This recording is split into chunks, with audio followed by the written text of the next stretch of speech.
স্বপন কুমার বৌদ্ধ দাদা আগ্রহ নিয়ে আছে। আমি হ্যাঁ, দাদার দাদার কবিতাটা কবিতা পড়ছি। তোমাকে হারানোর পর, তোমাকে হারানোর পর মাঝে মাঝেই আমার শরীর অবশ হয়ে যায়।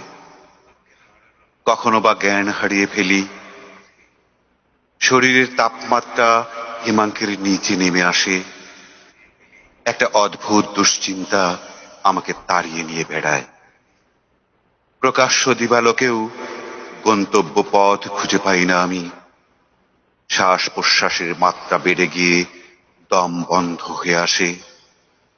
তোমাকে হারানোর পর আমার স্মৃতিশক্তি শূন্যের কোটায় নেমে এসেছে। চেনা মানুষকেও চিনতে পারিনে। কারো সাথে কথা বলতে চেয়ে বাঁক রুদ্ধ হয়ে যাই।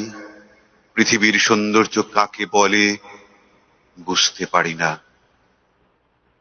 তোমাকে হারানোর পর সমুদ্র, নদী, পাহাড় দেখতে ভীষণ ভয় লাগে। আকাশের দিকে তাকাতেই বুকের ভিতর মোচড় দিয়ে ওঠে। ব্যথার যন্ত্রণায় হু হু করে কেঁদে ফেলি। তোমাকে হারানোর পর রোদ, বৃষ্টি, কুয়াশা কিছুই সইতে পারি না। অ্যাম্বুলেন্সের সাইরেন কানে বাজতেই চিৎকার করে ছুটোছুটি করতে থাকি।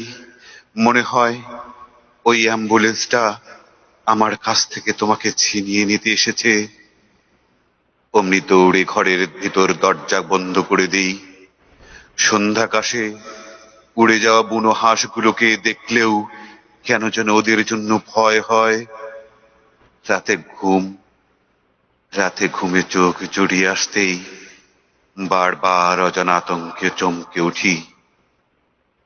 এভাবেই দীর্ঘম রাত কেটে যায়। এভাবেই দীর্ঘম রাত কেটে যায়।